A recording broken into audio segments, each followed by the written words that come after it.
Assalamualaikum warahmatullahi wabarakatuh. Salam sejahtera untuk kita semuanya. Selamat pagi.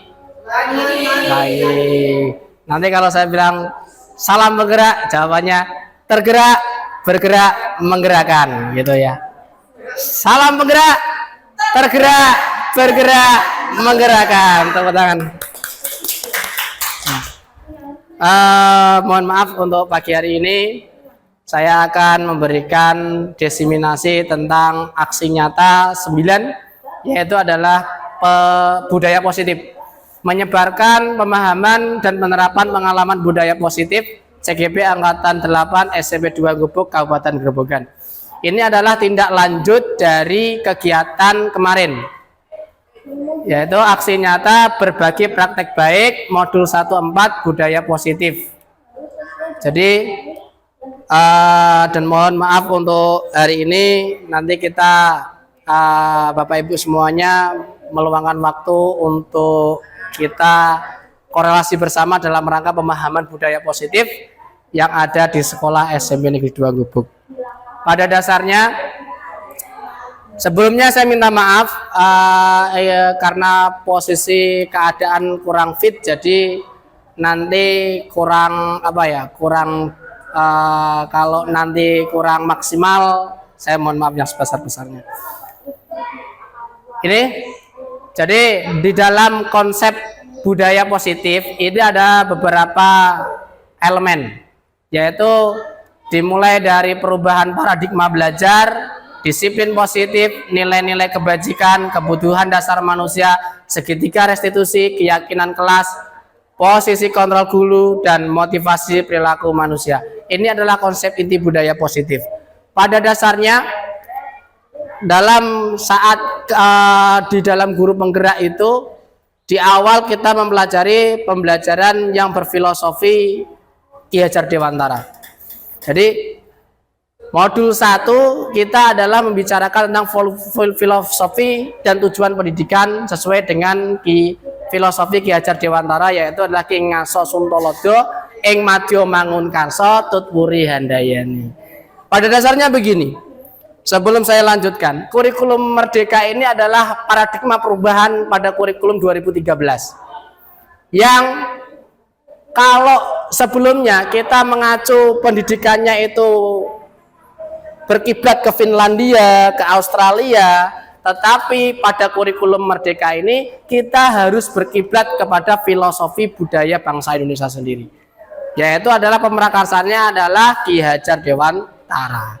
Dengan semboyannya, filosofinya adalah Ingarso Suntolodo ing madya mangun karsa tutwuri handayani. Di depan menjadi contoh, di samping menjadi pionir, ya tak? Di tengah sebagai penuntun dan di belakang sebagai pendorong, seperti itu. Terima kasih Pak Ranto sudah diingatkan.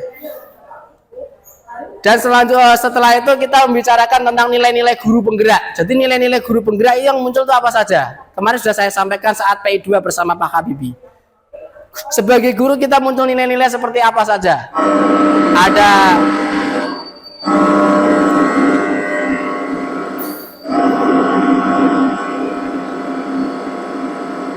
Ada nilai mandiri, kolaboratif, inovatif, kreatif, dan lain sebagainya, seperti itu. Jadi kita bisa menentukan diri kita itu nilai apa yang kita miliki. Awalnya seperti itu. Dan selanjutnya kita baru menentukan visi kita. Visi kita ingin memajukan nilai tersebut, apa yang kita lakukan. Misal kemarin kita sudah membentuk visi masing-masing Bapak Ibu guru. Kan sudah ada, kemarin sudah kita rumuskan visi Bapak Ibu guru. Jadi setiap Bapak Ibu guru itu harus punya visi yang harus dijalankan untuk mendukung program sekolahan. Contohnya visi saya adalah ingin mewujudkan peserta didik yang berkompetensi global. Makanya program budaya positif apa yang harus saya dorong gitu. Nah, sedangkan pada ini kita membicarakan khusus pada budaya positif yang ada di lingkungan sekolah. Jadi budaya positif kemarin kita sudah menentukan visi sekolah unggul dalam prestasi, baik santun dalam budi pekerti, terampil berdasarkan iman dan takwa dan berwawasan lingkungan. Nah, itu praktek baiknya berupa apa saja. Kemarin kita sudah merumuskan. Nah, sekarang setelah perumusan tersebut, yang kita laksanakan adalah budaya positif apa yang harus kita wujudkan. Di sini ada beberapa hal, itu adalah paradigma perubahan. Yang pertama ada paradigma perubahan. Paradigma perubahan ini artinya begini, konsep budaya positif ini langkah pertamanya harus mewujudkan perubahan belajar. Ini budaya positif di sekolah ini harus mewujudkan perubahan paradigma belajar ini. Tujuannya di situ. Jadi sekolah punya praktek baik, punya program sekolah, itu sebenarnya tujuan utamanya adalah perubahan pada paradigma belajar. Itu konsepnya di situ. Yang kedua, mewujudkan disiplin positif lingkungan warga sekolah. Misalnya adalah praktek baik atau budaya positif membuang sampah pada tempatnya. Itu kan budaya positif. Budaya positif itu kalau dijalankan semua orang di lingkungan warga sekolah ini, nanti sekolah kita akan melanjutkan ke program PBLHS seperti itu. Lanjut ke program Adiwiyata seperti itu. Terus mewujudkan nilai-nilai kebajikan. Nilai-nilai kebajikan ini adalah muncul dari nilai-nilai kebajikan seorang guru yang kemarin sudah saya sampaikan. Visi nilai-nilai guru pada program guru penggerak. Terus ada namanya kebutuhan dasar manusia. Apakah ditanya satu-satu ataukah pakai enggak jelas tulisannya. Ini kabelnya, karena kabelnya yang bagus dibawa Pak Arifin. Ya, kebutuhan dasar manusia. Nanti kita akan ketahui dasar manusia belajar.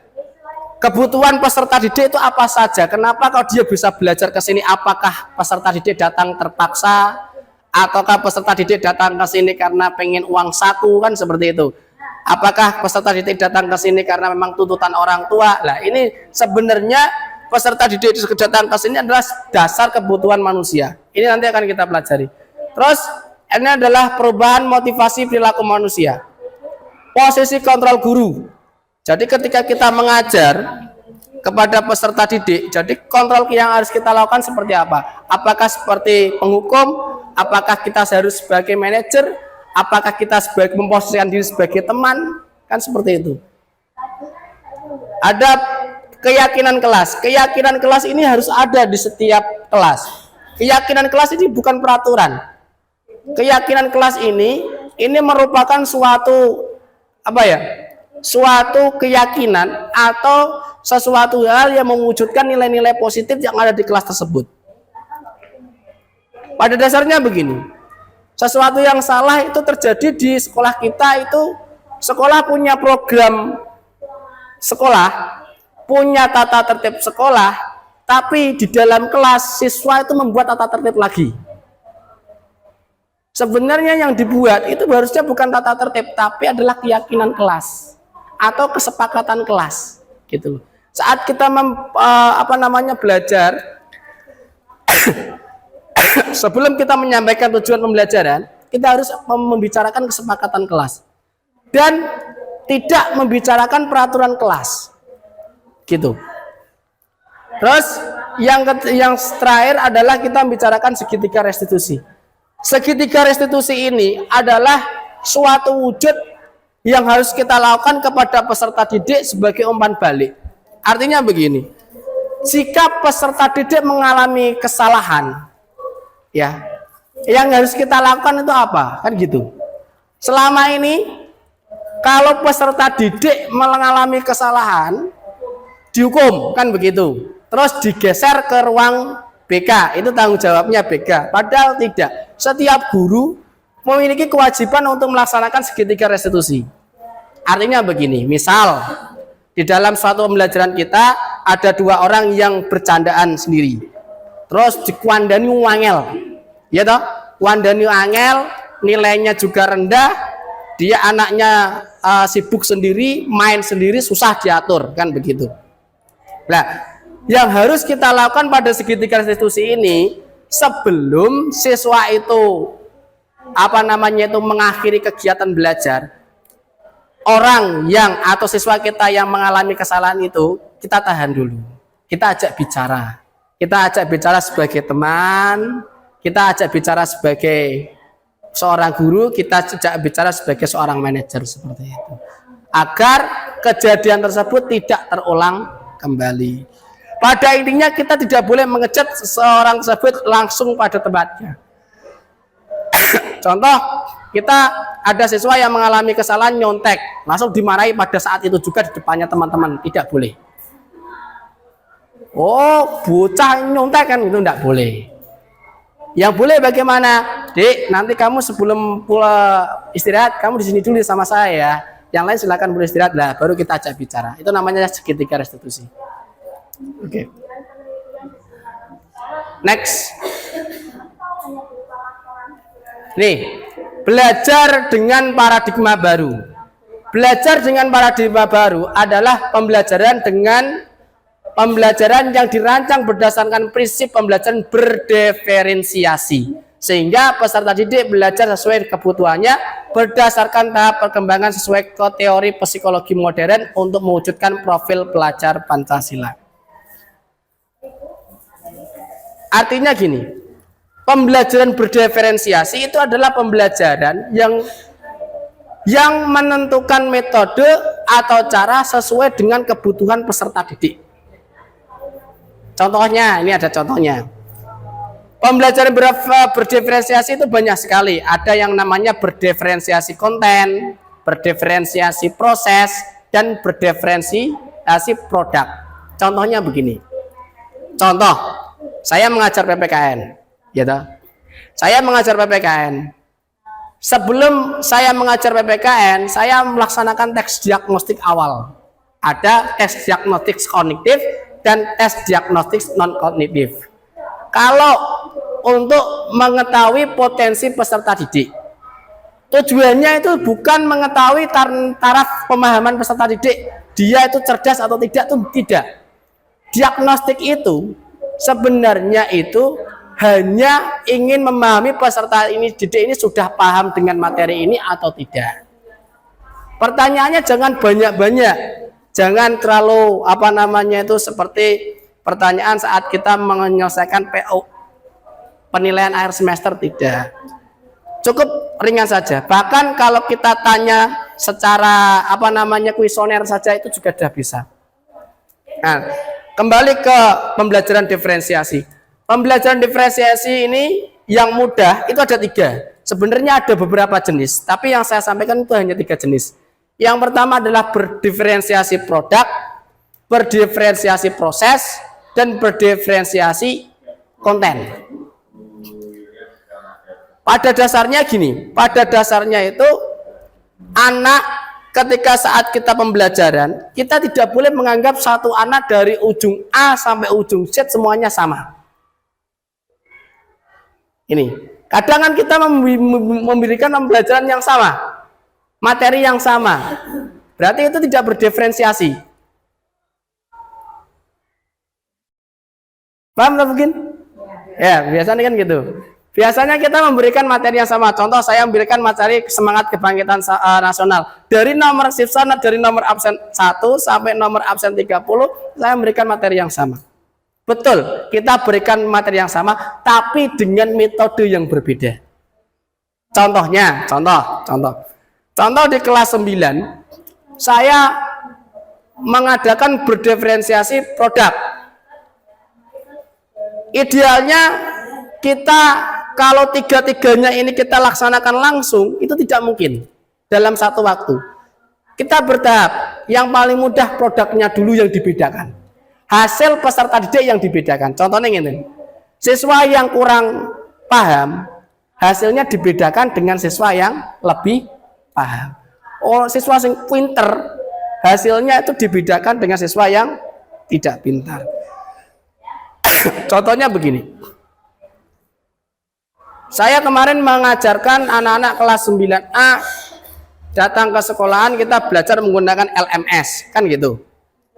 Ada yang menggunakan handphone, ada yang menggunakan laptop. Tetapi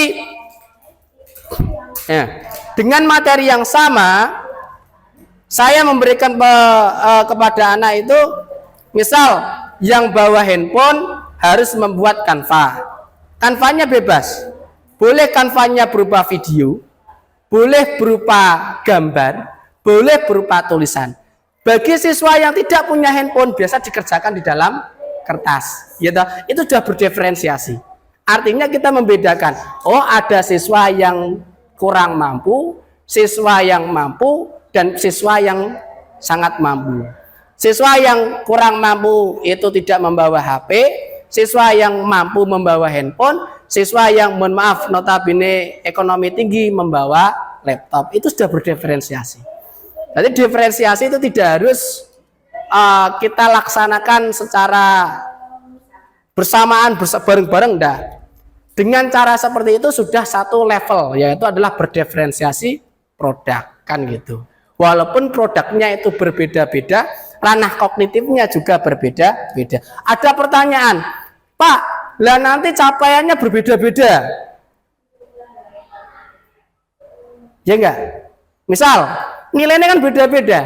Nilai yang punya laptop yus bagus, nilai yang pakai HP ya kan beda-beda. Sebenarnya gini, di dalam kurikulum Merdeka itu tidak ada batasan KKM. Yang menentukan adalah Bapak Ibu guru sendiri. Salah kalau kita menentukan taraf nilai kognitif yang diimplementasikan kepada seluruh siswa itu kurang pas, benar. Itu kurang fair. Artinya begini, siswa yang mengerjakan pakai buku dan itu baik, berarti kan nilai kita 100. Kan tidak mungkin nilai kita bandingkan dengan nilai yang pakai laptop, kan gitu toh. Lah, siswa yang menggunakan buku, ya kalau dia mengerjakan berarti kan kita nilai baik kan. Ya bandingannya dengan apa? Dengan siswa yang mengerjakan yang dengan buku, laptop dengan laptop, terus handphone dengan handphone. Tapi tidak disetarakan satu kelas nilainya kognitif minimal 75 semuanya, tidak. Itu diferensiasi itu seperti itu. Nggih? Itu. Next ini. Nah, ini. Sekarang kita membicarakan namanya miskonsepsi teori kontrol. Ini. Ilusinya guru mengontrol murid. Nah, ilusi yang kedua, bahwa semua penguatan positif terkait dan bermanfaat. Ilusi bahwa kritik dan membuat orang merasa bersalah dapat menguatkan karakter. Ilusi bahwa orang dewasa memiliki hak untuk memaksa. Ini adalah ilusi. Ilusi itu hanya awang-awang, hanya gambaran, tapi tidak kenyataannya bukan seperti itu. Seperti Fata Morgana. Di sana ada air, ketika kita ke sana tidak ada apa-apa. Itu kan seperti itu. Ada gambaran. Contohnya begini. Kita menyuruh peserta didik, ya toh, dengan apa ya? Kita mengontrol peserta didik. Peserta didik itu bisa kita kontrol dan mengikuti apa yang kita lakukan. Sebenarnya itu dia itu memperbolehkan dirinya dikontrol. Bukan kita mengontrol peserta didik. Saya dengan kepala sekolah menyampaikan dan lain sebagainya, ini tugasmu, berarti kepala sekolah tidak mengontrol saya. Saya mengizinkan dikontrol oleh kepala sekolah karena itu adalah tugas saya. Kan begitu. Sama, peserta didik mengizinkan dirinya dikontrol oleh seorang guru karena dia paham. Lah, PR kita adalah bagaimana bisa menanamkan peserta didik untuk bersikap terbuka supaya tidak miskonsepsi, kan gitu. Karena apa? Karena misal ketika ada siswa yang mengalami kesalahan, kita marahi, ya. Siswa mengalami kesalahan, kita marahi. Terus kita kasih masukan di depan siswa, bla bla bla bla bla, kita kasih arahan dan lain sebagainya. Itu nanti akan keluar, masuk telinga kanan, keluar telinga kiri, dan besok akan dilakukan lagi. ketika dia itu diam mendengarkan kita, itu dia itu tahap dia memperbolehkan dikontrol oleh kita, tapi kita tidak menemukan nilai kebajikan peserta didik tersebut. Nah, saran yang terbaik untuk melakukan seperti itu apa? Saran yang terbaik untuk melakukan hal tersebut adalah kita memberikan keyakinan kepada peserta didik, sehingga peserta didik itu muncul dari dirinya sendiri, bukan muncul dari orang lain. Terkadang cara kita memunculkan peserta didik dengan cara kita memaksa, kan gitu. Itu sesuatu yang salah. Yang benar, kita adalah menuntun peserta didik. Berarti kita ikut, ya toh? Kita ikut bersama dengan peserta didik mewujudkan suatu keyakinan tersebut. Contohnya ngeten, contohnya kita meminta siswa kita untuk berliterasi, kan gitu toh? Kayak Bukin ya, Bukin, yuk moco peserta didik, ayo dibaca dan lain sebagainya, kan begitu. Tapi kalau membaca tersebut tidak berada dari unsur peserta didik sendiri, itu tidak akan membaca, dia hanya dibuka saja dan tidak dibaca. Nah, salah satu caranya bagaimana?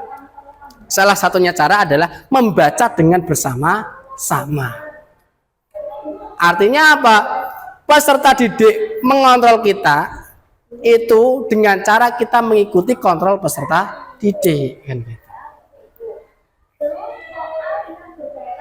Berapa menit?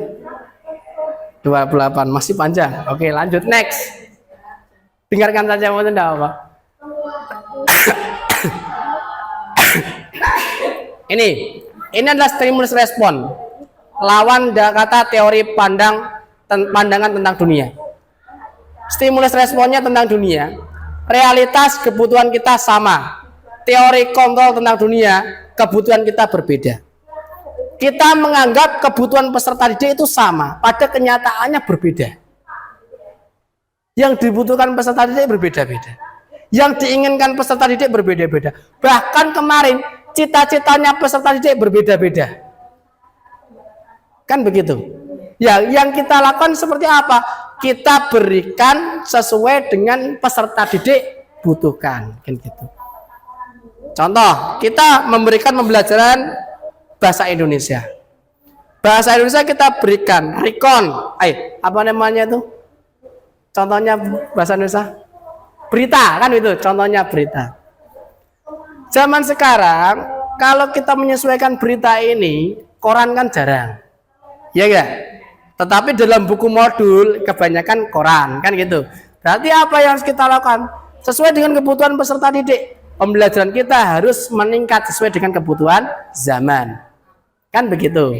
Berarti kita harus upgrade, kan begitu, supaya kebutuhan peserta didik, ya betul. Yang kedua, semua orang melihat hal yang sama, tetap kenyataannya setiap orang memiliki gambaran yang berbeda. Kenyataannya sama, tapi orang itu gambaran dengan seseorang berbeda-beda, kan gitu. Kita mencoba mengubah orang agar berpandangan sama dengan kita, ya toh. Tapi kenyataannya kita berusaha memahami pandangan orang lain tentang dunia. Perilaku buruk dilihat sebagai suatu kesalahan, tapi kenyataannya semua perilaku memiliki tujuan. Contohnya ngeten. Siswa saat kita mengajar ada yang berbicara sendiri, ada gojek yang dengan temannya. Berarti dia punya tujuan. Tujuan yang paling, tujuan yang paling jelek. Berarti dia itu ingin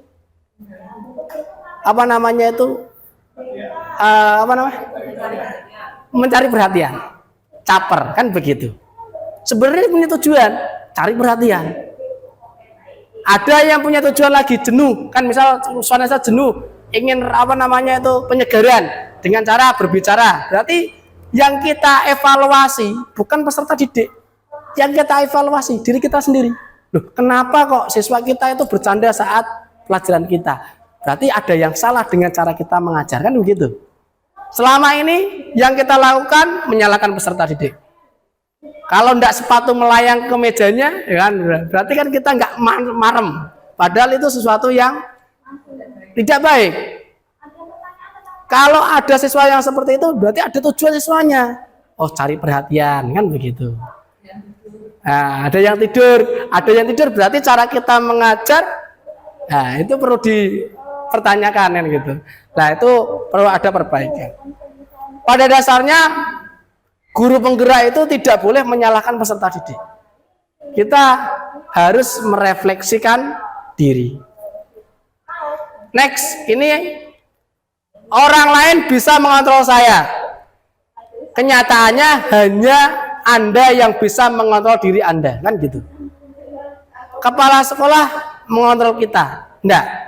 Kita mengontrol diri kita sendiri dan mengizinkan diri kita dikontrol oleh kepala sekolah karena memang tanggung jawab kita sebagai pekerjaan, kan begitu. Kewajiban kita, kan gitu. Sama seperti peserta didik. Peserta didik kita kontrol untuk belajar. Karena apa? Karena mereka peserta didik mengizinkan mereka untuk dikontrol. Dasarnya apa? Karena kewajiban peserta didik untuk belajar. Lah, terus yang kewajiban yang harus kita munculkan adalah keyakinan peserta didik untuk terus belajar. Itu yang sulit. Karena selama ini peserta didik itu belajar itu hanya sebatas kewajiban.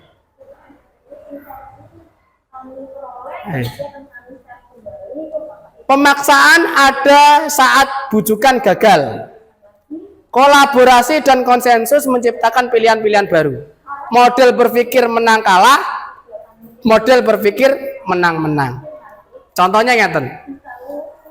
Ketika kita meminta peserta didik yang mengalami kesalahan, kita berikan masukan, kita berikan stimulus dan lain sebagainya, dia menolak. Berarti itu dia itu sebenarnya adalah merasa menang dengan apa yang diyakininya. Contohnya ngeten, contoh jeleknya. Saya tidak bisa dikontrol oleh kepala sekolah. Kepala sekolah meminta saya untuk melakukan sesuatu, saya tidak mau, kan begitu. Bukan tanggung jawab saya, bla bla bla bla. Berarti itu kan saya benar dengan persepsi saya, kepala sekolah benar dengan persepsi kepala sekolah. Sama-sama menang, tapi kan nggak ketemu. Nah, supaya ketemu itu apa? Saling kolaborasi. Jadi saling bekerja sama untuk menemukan keyakinan atau kebajikan universal masing-masing. Next. Terima kasih. Ini disiplin positif dalam budaya kita. Makna kata disiplin dimaknai menjadi sesuatu yang dilakukan seseorang pada orang lain untuk mendapatkan kepatuhan. Nih. Disiplin diri juga mempelajari bagaimana cara kita mengontrol diri dan bagaimana menguasai diri untuk memilih tindakan yang mengacu pada nilai-nilai yang kita hargai. Nilai-nilai kebajikan. Nilai-nilai yang disepakati bersama lepas dari suku, bangsa, agama, bahasa maupun latar belakangnya. Contoh nilai kebajikan institusi atau organisasi. Visi misi sekolah itu juga termasuk nilai-nilai kebajikan. Visi sekolah melahirkan misi, misi melahirkan tujuan, tujuan melahirkan tata tertib sekolah, gitu. Nah, dasar tersebut adalah bersumber dari nilai-nilai kebajikan. Artinya apa? Visi tersebut bukan visi kepala sekolah, bukan visi guru, tapi visi bersama warga sekolah yang dijadikan satu. Visi itu harus singkat, padat, dan jelas, yang bisa mengukur taraf nilai budaya positif yang ada di sekolah. Nilai kebajikan itu yang pertama harus memunculkan profil pelajar Pancasila. Profil pelajar Pancasila ada beriman dan bertakwa pada Tuhan Yang Maha Esa, berakhlak mulia, berkebinekaan global, gotong royong, mandiri, kreatif, dan bernalar kritis. Dulu K13 penilaian sikapnya itu apa ya? Menggunakan observasi, penilaian langsung dan lain sebagainya. Tetapi pada IKM, kurikulum merdeka, penilaian sikap siswa diukur menggunakan profil pelajar Pancasila. Pertanyaannya begini. Ini pertanyaan menarik ini. Kalau K13, kita kan mengukur siswa kita kan saat pelajaran. Oh, siswa ini aktif berdiskusi, ya toh? Disiplin, bertakwa dan lain sebagainya. Tapi kalau kurikulum merdeka, pengukuran nilai sikap siswa itu saat kegiatan P5, Project Penguatan Profil Pelajar Pancasila. Pak, ya kenapa kok tidak dilaksanakan saat pelajaran? Ayo. Pertanyaan gini, sebenarnya mengukur sikap siswa menggunakan P5 itu lebih baik dibandingkan dengan mengukur langsung saat pelajaran. Pulvatin, jenengan mungkin nggak nilai siswa secara langsung saat pelajaran? Enggak dah. Karena waktunya habis untuk membahas soal, membahas hal yang lain. Makanya salah satu indikatornya dikembalikan ke P5 tersebut. Karena nampak di situ. Betul, memang betul. Saat kita pelajaran, ya juga nampak mas nilai sikapnya. Betul. Ya, tapi kan nanti lali, gitu loh. Nanti lupa. Tapi kalau kita ukur saat P5 menggunakan instrumen dan lain sebagainya, kan jelas. Oh, siswa ini aktif. Bahkan nanti fasilitator atau koordinator bisa menilai langsung kepada peserta didik. Terus, ini yang terbaru. Ibo Primary Youth Program, yaitu adalah toleransi, rasa hormat, integritas, mandiri, menghargai, antusias, kreativitas, kerjasama, percaya diri. Yang terakhir adalah keterampilan hidup atau life skill. Dapat dipercaya, rendah hati, pendengar yang baik, tidak merendahkan orang lain, dan memberikan yang terbaik dari diri. Ini. Jadi yang diharapkan setelah peserta didik muncul sikap profil pelajar Pancasila, rasa peserta didik itu meningkat ke sini. Nah, nanti akan muncul namanya sikap toleransi, rasa hormat, mandiri, saling menghargai. Awalnya kan sikapnya gotong royong, lah naik ke toleransi dan begitu. Dari sini nanti dia akan naik ke life skillnya meningkat, jadi lebih percaya diri, rendah hati, pendengar yang baik, tidak merendahkan orang lain, dan memberikan yang terbaik dari diri. Ini adalah life skill tertinggi yang diharapkan dari nilai-nilai kebajikan yang disepakati bersama dalam wujud budaya positif di lingkungan sekolahan. Ini kebutuhan dasar manusia. Kebutuhan dasar manusia adalah segala sesuatu yang kita lakukan untuk mendapatkan apa yang kita inginkan. Seluruh tindakan yang kita lakukan memiliki tujuan tertentu, dan semua usaha terbaik yang kita lakukan adalah dalam rangka agar kebutuhan dasar kita terpenuhi dengan baik. Ini adalah kebutuhan dasar manusia. Contoh, kebutuhan dasar kita adalah makan dan minum, kan begitu. Walaupun kita tidak membeli rumah, kan itu kan kebutuhan primer, kan gitu. Next, ini 5 kebutuhan dasar manusia. Yang pertama adalah bertahan hidup.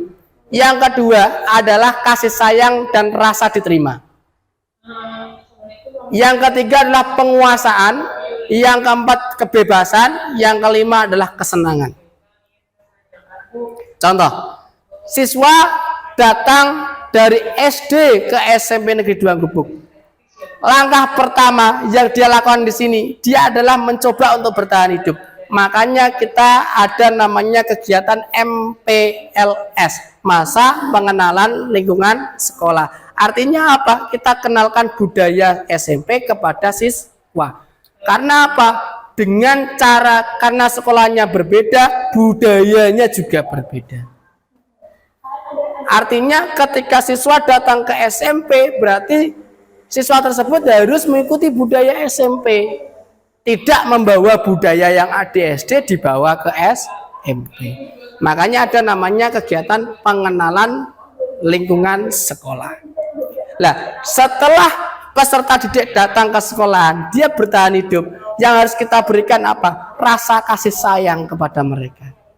Dan rasa mereka diterima di sini. Terus, setelah rasa kasih sayang kita berikan, kita memberikan penguasaan kepada peserta didik. Dengan catatan, kita juga memberikan kebebasan kepada peserta didik. Agar tercipta namanya kesenangan. Ini harus urut. Tidak boleh kesenangan terlebih dahulu. Terus nanti kebebasan. Kalau siswa datang ke SMP Negeri 2 Gubuk, langsung kita senangkan, gitu contoh ya. Kita senangkan, kita bebaskan dan lain sebagainya. Nanti outputnya itu nanti akan siswa tersebut akan ranah psikomotoriknya akan sedikit rendah dan tidak sejalan dengan budaya positif yang harus kita lakukan. Harus urut. Ini selanjutnya inilah motivasi perilaku manusia. Untuk menghindari ketidaknyamanan, ada namanya motivasi ekstrinsik dan motivasi intrinsik. Yang harus kita tanamkan kepada peserta didik adalah motivasi intrinsik. Dengan cara kita memberikan motivasi ekstrinsik kepada peserta didik. Contohnya ngeten. Salah satu contoh motivasi ekstrinsik yaitu untuk menghindari ketidaknyamanan. Yang kedua untuk mendapatkan imbalan penghargaan dan orang lain. Contohnya ngeten.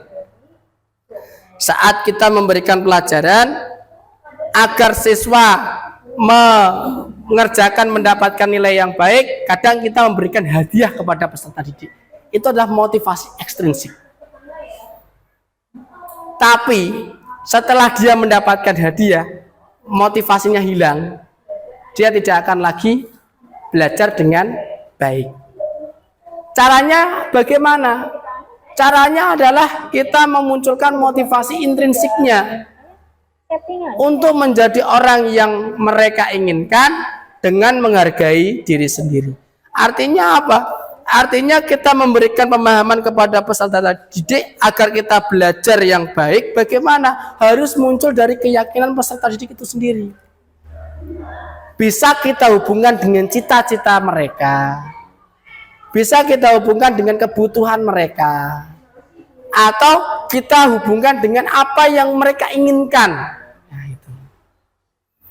Enak nanti kalau kita mengajar, kita memberikan pelajaran dengan apa yang mereka inginkan, mereka akan tertarik dan sangat tertarik dibandingkan dengan apa yang kita berikan tapi tidak dibutuhkan dengan mereka. Contohnya ngeten, kita fokus kepada pencapaian kompetensi.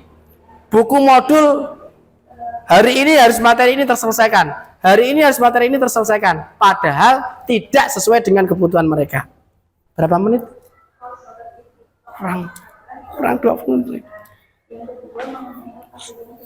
Ya, ini. Jadi motivasi ini harus muncul kepada peserta didik itu sendiri. Ini posisi kontrol guru. Ada sebagai penghukum, ada sebagai pembuat rasa bersalah, ada sebagai teman, ada sebagai pemantau, ada sebagai manajer. Coba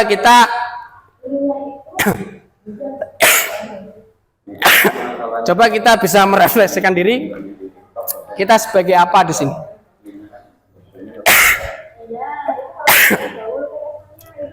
Terkadang kita boleh dua-duanya, kita boleh salah satunya. Tetapi kalau semuanya kelihatannya membutuhkan waktu dan proses yang cukup panjang. Posisi kontrol guru sebagai penghukum. Sebagai penghukum itu adalah terkadang kontrol guru itu adalah secara otoriter. Siswa yang melanggar kita langsung hukum. Siswa yang datang telat kita langsung hukum tanpa kita tanya alasan dia datang telat itu apa. Kan nggak fair. Siswa datang telat karena mohon maaf merawat orang tuanya yang sedang sakit. Terus siswa datang telat kita hukum nggak ikut pelajaran, kita kan nggak fair. Berarti kan kita memberikan hukuman tetapi tidak diimbangi dengan apa yang dialami peserta didik. Ibarat kita di penjara, tetapi kita tidak dikasih tahu kesalahan kita itu apa, kan gitu loh. Yang kedua, pembuat rasa bersalah. Pembuat rasa bersalah ini terkadang guru selalu menunjuk orang tersebut dan membicarakan kesalahannya di depan teman-temannya. Tujuannya agar siswa tersebut merasa bersalah diam. Kan begitu. Tetapi secara tidak sadar kita akan menghentikan emosional peserta didik tersebut. Ini. Yang ketiga, apakah kita sebagai teman? Sebagai teman adalah contohnya kalau kita mengajar dengan peserta didik, kita fair dengan peserta didik. Fair itu artinya kita tidak menghukum, kita memposisikan kita sebagai teman. Kuncinya adalah ranah komunikasinya. Apakah posisi kontrol guru kita sebagai pemantau? Pemantau itu hanya mengamati tingkah laku peserta didik. Yang penting kita melaksanakan tugas guru lah. Ngajar seperti biasa, pulang, berangkat pagi, pulang siang, gitu.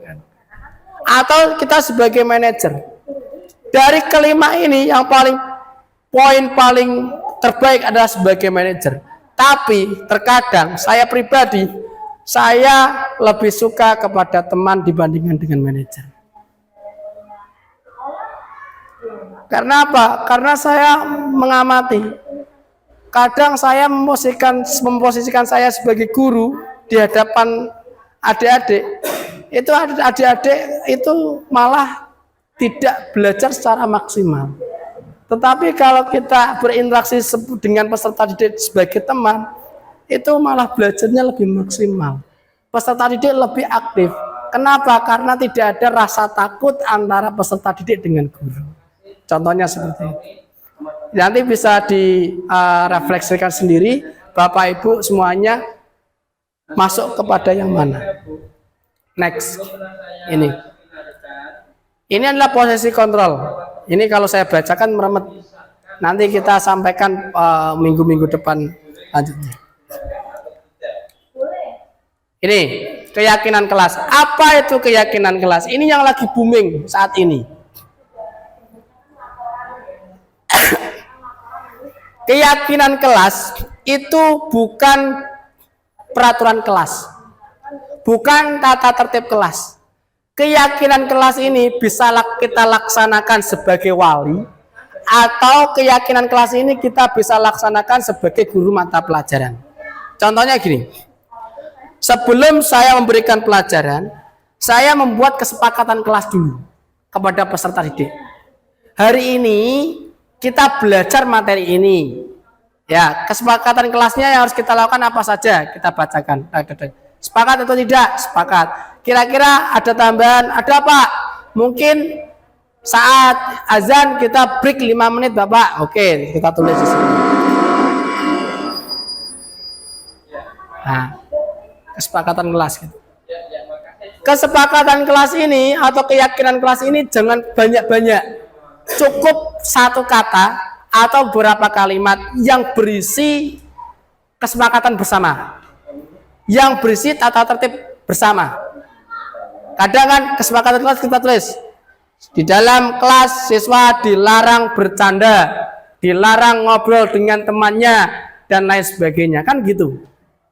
Ya, kita kasih singkat saja. Atau terkadang kita peraturannya kan siswa dilarang membuat sampah sembarangan. Membuang sampah sembarangan denda Rp2.000 dan lain sebagainya. Tulis saja kesepakatan kelasnya menjaga kebersihan. Itu saja. Nanti menjaga kebersihan mencakupi semuanya. Jika ada kesepakatan kelas kita sosialisasikan sama teman-teman semuanya. Kan begitu. Mengapa keyakinan kelas?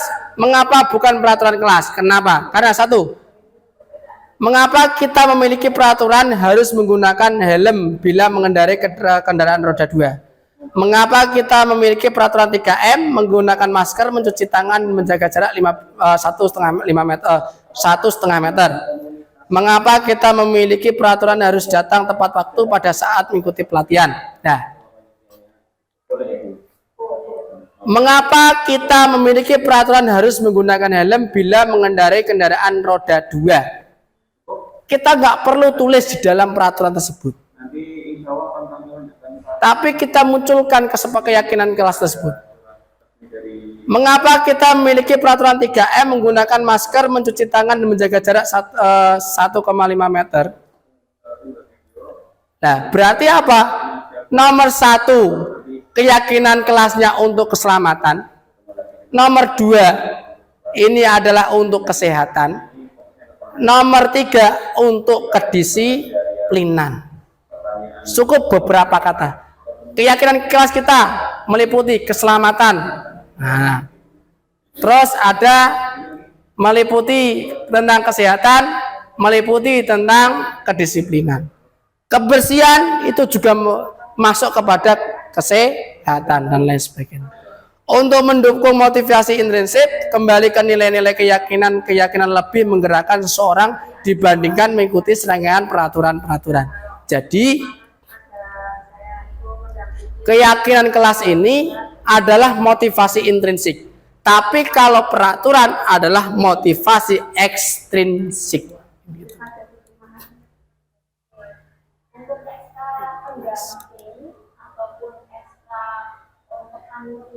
Ya. Keyakinan kelas adalah nilai-nilai kebajikan atau prinsip-prinsip universal yang disepakati bersama, lepas dari latar belakang suku, negara, bahasa maupun agama. Suatu keyakinan akan lebih memotivasi seseorang dari dalam. Seseorang akan lebih bersemangat untuk menjalankan keyakinan daripada hanya sekedar mengikuti serangkaian peraturan. Pembentukan keyakinan kelas. 1. Bersifat abstrak daripada peraturan, yang lebih rinci dan konkret. 2. Berupa pernyataan pertanyaan yang universal. 3. Senantiasa dibuat dalam bentuk positif, tidak terlalu banyak sehingga mudah diingat dan dipahami. Semua warga kelas sebaiknya ikut berkontribusi dalam membuat kegiatan kelas lewat curah pendapat. Bersedia meninjau kembali keyakinan kelas dari waktu ke waktu. Jadi peraturan kelas itu kita geser menjadi keyakinan kelas. Keyakinan kelas itu tidak berupa absolut, tetapi fleksibel. Bisa berubah-ubah sesuai dengan kebutuhan peserta didik. Ini budaya positif. Ini luarnya budaya positif. Di dalamnya budaya positif ini muncul jika di dalamnya ada lingkungan yang positif. Budaya di SMP Negeri 2 Gubuk itu muncul jika ada lingkungan warga SMP ini positif. Lingkungan positif jika ada namanya keyakinan kelas. Keyakinan kelas adalah itu kuncinya adalah peraturan kelas. Jadi atau kita bisa balik, peraturan kelas ini kita rubah menjadi keyakinan kelas. Dari keyakinan kelas ini nanti akan memunculkan lingkungan yang positif. Lingkungan positif ini nanti akan mewujudkan budaya positif. Ini. Contohnya ini. Peraturan selalu kembalikan buku pada tempatnya. Keyakinan kelas cuma singkat, tanggung jawab. Dilarang mengganggu orang lain, menghormati orang lain. Hadir 15 menit sebelum pembelajaran dimulai, menghormati komitmen pada tujuan. Dilarang melakukan kekerasan, keselamatan. Dilarang menggunakan narkoba, kesehatan. Bergantian menunggu giliran, menghormati orang lain, kesabaran. Gunakan masker, kesehatan. Jangan berada dalam kelas dan koridor, keselamatan dan keamanan. Tapi keyakinan kelas ini jangan ditempel di kelas. harus disampaikan saat kita bertemu dengan peserta didik saat pelajaran. Kalau kita tempelkan di dalam kelas itu bukan keyakinan kelas, malah peraturan tata tertib, kan begitu. Nah. Ini perbedaan hukuman dan konsekuensi.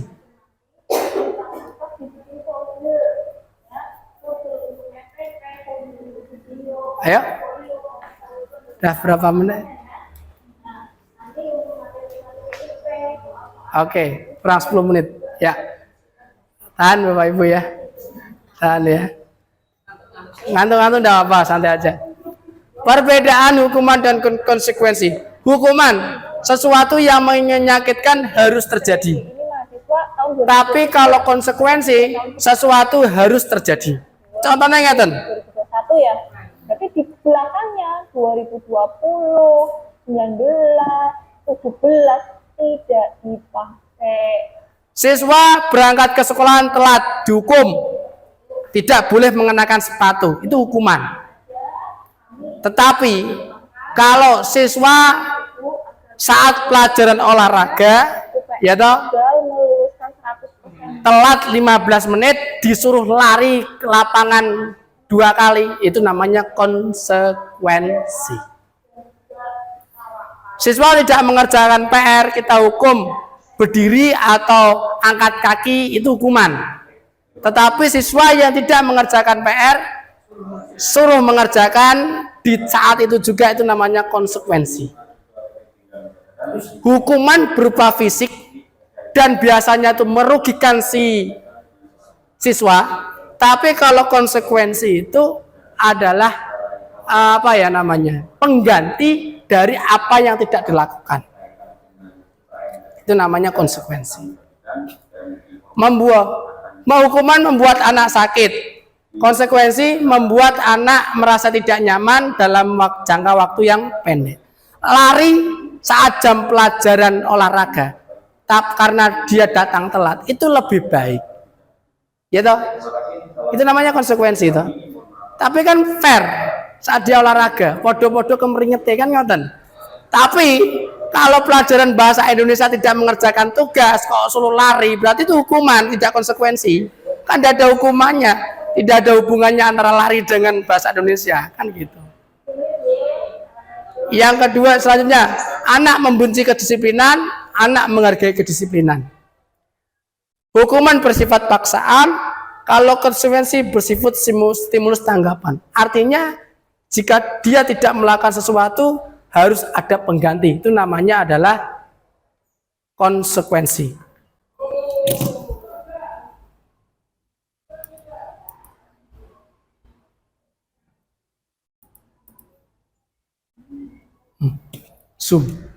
Zoom PPG. Zoom yo iki mau.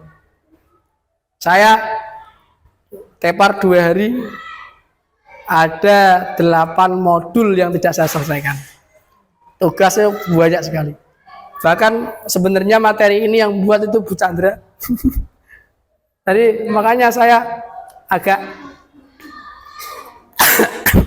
apa yang jadi apa yang saya pikirkan dengan apa yang ini agak berbeda kan gitu. Next. Nah ini segitiga restitusi. Segitiga restitusi adalah suatu proses dialog yang dijalankan oleh guru agar dapat menghasilkan murid yang mandiri dan bertanggung jawab. Ini. Jadi ketika siswa ada yang mengalami kesalahan atau tindakan yang kurang berkenan, yang harus kita lakukan apa? Pertama adalah menstabilkan identitas. Siswa kita ajak bicara, kita stabilkan identitasnya. Tapi tidak langsung kita jatuhkan identitasnya. Kamu salah, kamu bla bla, itu namanya tidak menstabilkan identitas. Caranya menstabilkan identitas, kita tanya alasan dia melakukan seperti itu tuh apa? Itu namanya menstabilkan identitas. Contoh, siswa tidak mengerjakan PR, alasannya itu apa? Sibuknya karena apa? Itu namanya menstabilkan identitas. Tidak langsung kita hukum. Jadi kalau kita melaksanakan konsekuensi, hukuman tidak kita bolehkan, konsekuensi kita perbolehkan. Tapi sebelum kita memberikan konsekuensi kepada peserta didik, yang kita lakukan adalah memberikan segitiga restitusi. Yang kedua adalah memvalidasi tindakan yang salah. Kamu melakukan seperti itu, alasannya itu apa? Alasannya ini, Pak. Menurutmu itu suatu tindakan yang salah atau benar?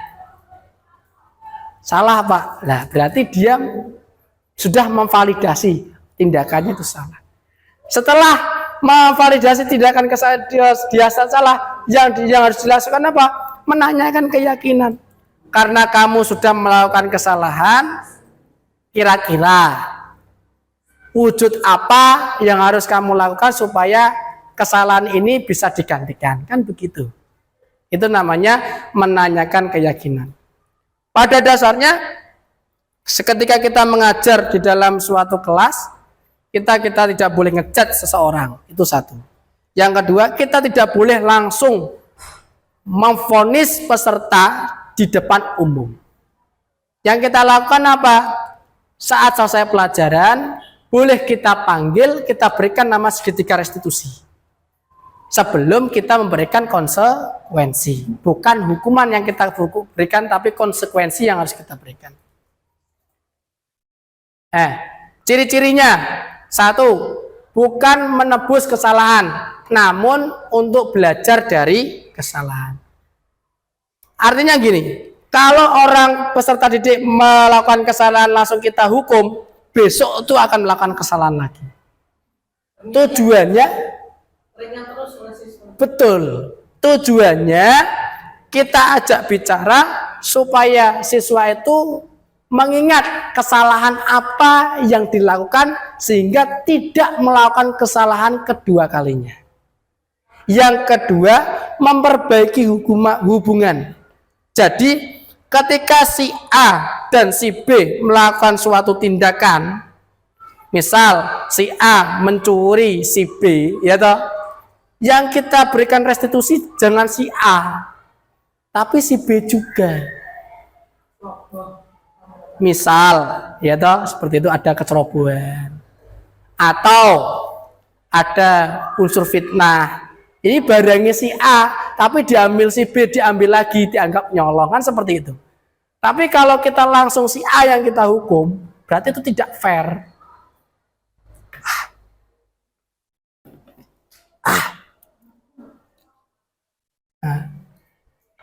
Ini.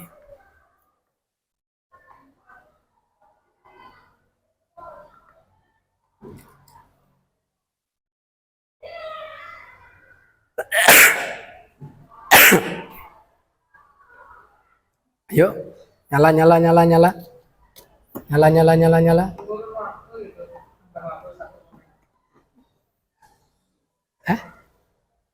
Lewat, oke. Oke, ini. Next. Mendang par.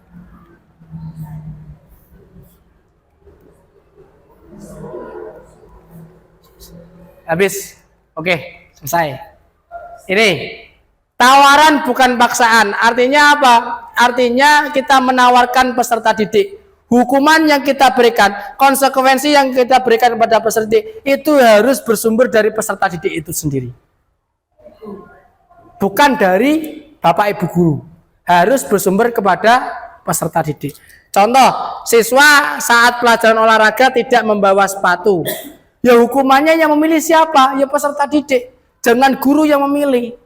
Kita ajak bicara, kira-kira kamu nggak bawa sepatu, di mana sepatunya di kelas.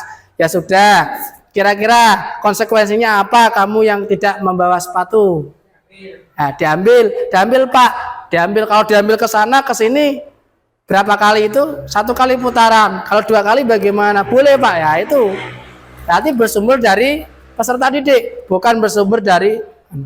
Apalagi kamu nggak bawa sepatu, denda Rp5.000, enggak boleh. Itu nanti maksudnya nanti adalah apa namanya itu? Pemalakan. Guru malak muridnya. Korupsi itu. Menuntun untuk melihat ke dalam diri. Artinya menuntun peserta didik menemukan kesalahan dirinya. Jangan kita Jangan kita langsung sampaikan kesalahan peserta didik.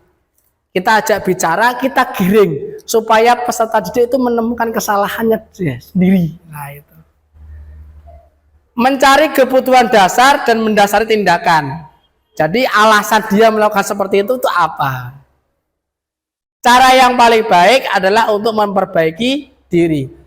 Yang ketujuh, fokus pada karakter bukan tindakannya. Yang keempat, fokus pada solusinya.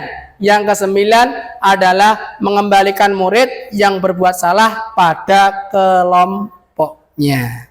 Jadi pada dasarnya Bapak Ibu, restitusi ini tidak harus dilaksanakan oleh BK, tapi boleh dilaksanakan oleh pendidik guru itu sendiri. Alangkah baiknya dilaksanakan setelah pelajaran, supaya tidak terlihat oleh peserta didik yang lain. Kayak gitu. Jadi terkadang kan kita ketika ada orang yang berbicara, sekecil apapun tindakannya silakan diajak restitusi. Secara langsung saja tidak apa-apa. Berbicara ngomong sentak dan lain sebagainya, hukum push up 5 kali. Nah, tidak boleh begitu. Wah, ngomong ya. Wadah dipenelengi. Tidak boleh. Boleh digiring maju, tanya, kenapa kok kamu seperti itu? Alasannya apa? Nah, sabar. Pada intinya guru harus panjang kesabarannya, sangat-sangat sabar. Oke, itu saja dari saya. Pelaksanaan diseminasi berbagai praktek baik modul 14 budaya positif. Mohon maaf jika ada salah kata, salah ucap yang kurang berkenan di pada Bapak Ibu semuanya. Sekian dari saya. Wabillahi taufiq wal hidayah. Assalamualaikum warahmatullahi wabarakatuh. Terima kasih. Tepuk tangan untuk kita semua.